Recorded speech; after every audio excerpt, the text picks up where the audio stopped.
Brazil বনাম Colombia. কলম্বিয়ার বিপক্ষে কেমন হবে ব্রাজিলের সম্ভাব্য শুরুর একাদশ? আসসালামু আলাইকুম, আশা করি সবাই অনেক ভালো আছেন।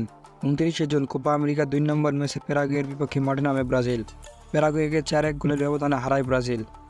এবারের কোপা আমেরিকায় তৃতীয় ম্যাচে কলম্বিয়ার বিপক্ষে মাঠে নামবে ব্রাজিল। এই ম্যাচ ব্রাজিল বা কলম্বিয়ার জন্য সহজ হবে না, তবে এই ম্যাচ দুই দলের মধ্যে কোনো এক দল জিততে পারলে কোয়ার্টার ফাইনালে তুলনামূলক সহজ প্রতিপক্ষ পাবে তারা। তাই এই ম্যাচ জেতা দুই দলের জন্যই গুরুত্বপূর্ণ। বাংলাদেশ সময় 3 জুলাই সকাল 7টায় কলম্বিয়ার বিপক্ষে মাঠে নামবে ব্রাজিল। এই ম্যাচকে সামনে রেখে ব্রাজিলের সম্ভাব্য শুরুর একাদশ কেমন হবে তা দেখে আসা যাক। গোলকিপার পজিশনে আগের ম্যাচের মতো দেখা যাবে অ্যালিসন বেকারকে। দুই সেন্টার ব্যাক পজিশনে থাকবেন মার্কোইনহাস ও এডার মিলিতাও। লেফট ব্যাক ও রাইট ব্যাক হিসাবে থাকবেন দানিলো ও এরানা। এরপরে মিডফিল্ডার পজিশনে দেখা যাবে ব্রুনো গুমারেস, জোয়া গোমেজ ও লুকাস পাকুয়ে থাকে। লেফট উইঙ্গারে থাকবেন ভিনিসিয়াস জুনিয়র এবং রাইট উইঙ্গার পজিশনে থাকবেন সাবিও। কলম্বিয়ার বিপক্ষে স্ট্রাইকার পজিশনে খেলবে রদ্রিগো। তো এই ছিল কলম্বিয়ার বিপক্ষে ব্রাজিলের সম্ভাব্য শুরুর একাদশ।